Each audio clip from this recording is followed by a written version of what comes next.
So this game I'm playing Invoker.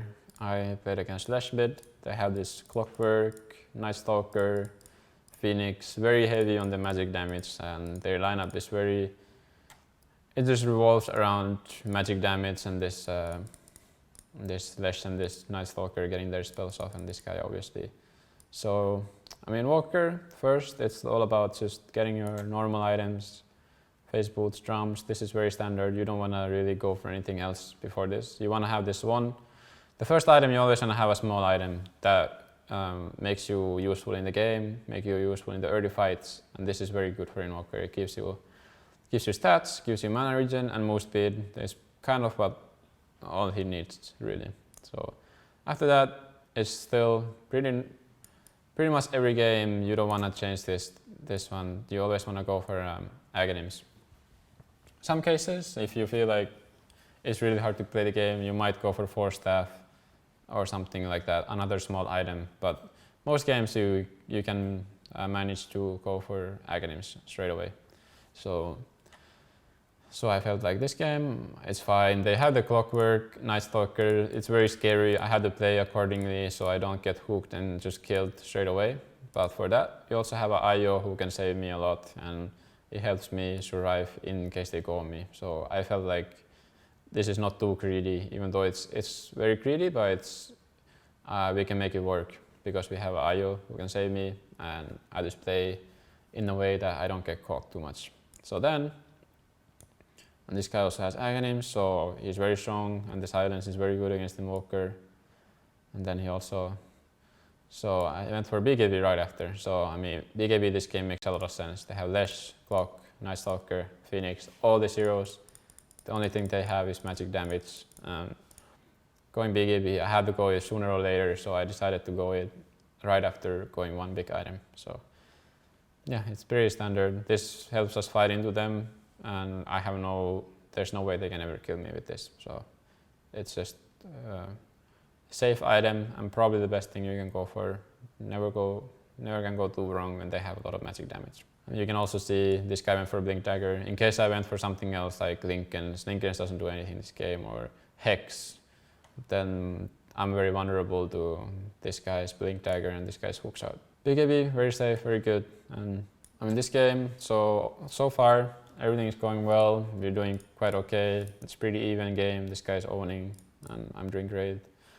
But then I realized like I'm kind of a solo core in a way. This guy is very shut down. He doesn't have much farm, and I don't know, he goes for Aghanim's. He has a very weird item build. So I feel like, and he's pretty countered by Leshrac and Phoenix and all these heroes. So I feel like this game he might run into a problem of not having enough damage in the lineup and not having a carry who can actually win us the game because this guy doesn't have enough items. So then I decided that probably what we need is, like, I have my defensive item BKB, this is all I need. I'm really fast hero with Invoker, Face Boots, Drums and Max of X. You can choose, you can go damage or you can go for like spellcaster build like Linken's and Octarine and this stuff, but I decided to go for MKB. This item is, first of all, with Io gives me Solar. He bought Solar just so he can buff me up. And then I have Electricity that gives me a lot of attack speed and damage. So now our lineup is coming together. Like we have me, I'm like very strong. I have a lot of items. This guy is buffing me up, and I have so much damage that none of these heroes can actually tank what I'm doing. This guy cannot egg, I'll just kill it straight away. This guy cannot blink in, I will just straight up BKB and start hitting him. This guy's Bear, he's gonna die very fast. So yeah, MKB makes a lot of sense. It's one of the best damage items in the game for the cost. So then I just go MKB and then we take a base fight and we win the game. And then I just end the game with Desolator. So this game I'm playing against Furion mid. So lane is Furion is better laner overall, but still Tiny gets a good lane in a way. Like every level Tiny gets, he becomes stronger and it's easier to play in the lane. So this game I had a very different approach as a Tiny. I decided to max my tree grab, the farming ability, and I played fully on just being a farmer instead of running around. And so you can already see sometimes I go for face boots. This time I decided to just go power treads right away, and then just go for attack speed, go for Midas for farming. It's very good attack speed for Tiny. It's a pretty decent item. I've been experimenting a bit with this, and it's alright for some games, and especially for Tiny, for the attack speed, it's quite okay.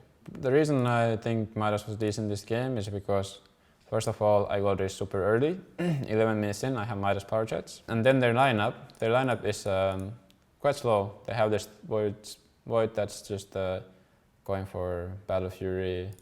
They have a Furion who is farming also. They have a Pangolier.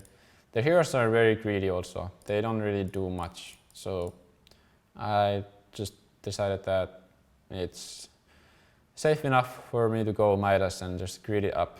And we only have a PA who is going Deso first item, I think. So me greeding up is pretty okay. Like, our heroes are very early game heroes in a way, that they want someone to carry them later in the game. So I was like, I'll be the guy to carry them.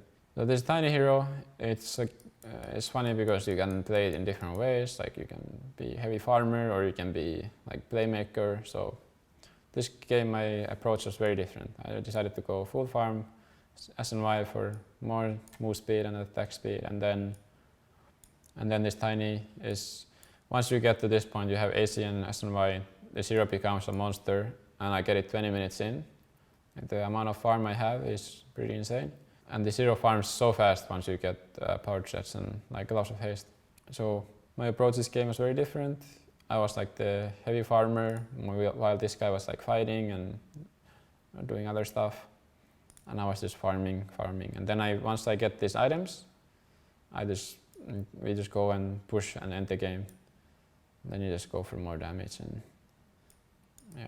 Once you get to the SNY and Assault Cuirass, their heroes don't really do anything to me. I can just go and hit buildings and they cannot stop me. So yeah, we're just playing for a big timing, me getting huge, and then we just go together, and here you can see we get the rows, and then we just go and push. Yeah, the game ends very fast.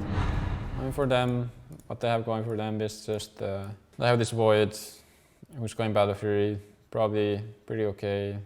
I mean, Void is not the greatest hero right now, and going Battle Fury it's okay. This hero needs some way to farm up, otherwise he can fall behind really fast. But the thing with this is they have to use all their money to get it, while me as a Tiny, I have it naturally built in. I have a Battle Fury on my third skill. So that's why my hero is like, even though I'm farming all the time, I'm still farming at much faster pace, and I come online much earlier because I don't have to use my money on getting a farming item. So, but then, I mean, they end up having like, I mean, the thing what happens is with this is that they cannot keep up with what I have. So no matter what guys buy, they buy a lot of damage and stuff. It doesn't help because, well, I'm just too big, and they're kind of in a bad position, because if this guy goes for BKB instead of MKB, then they have no damage to kill me at all. So in that sense, it's like really hard for this guy to itemize. It's hard for him to go defensive items because they also need damage. So it's really hard for them once I get this big. The thing they should do is try to slow down my farming. They have good heroes for that. Queen of Pain and Furion, they can early game they can come to my jungle and stop me from farming all the time. But we did a great job of stopping them doing that, so our plan worked out great. Itemization is still a very important part about Dota, and you always have to actively think about like the way to make the game easier for your team and harder for the enemies. That, like, what item is it that would make the game like break for them, and sometimes it's just it comes with experience, like what is it that you go for, and sometimes it's you ask help from your team, like what is it that you need, like you're having a hard time against this Void who's chronoing you, like what can I do to help you, and maybe it's gonna be like buy me a solar or buy a Yule so you can use the Void so you can hit me, but all these things is all about communication and experience, like what is it that you need, and yeah, just actively thinking what is it that you should buy.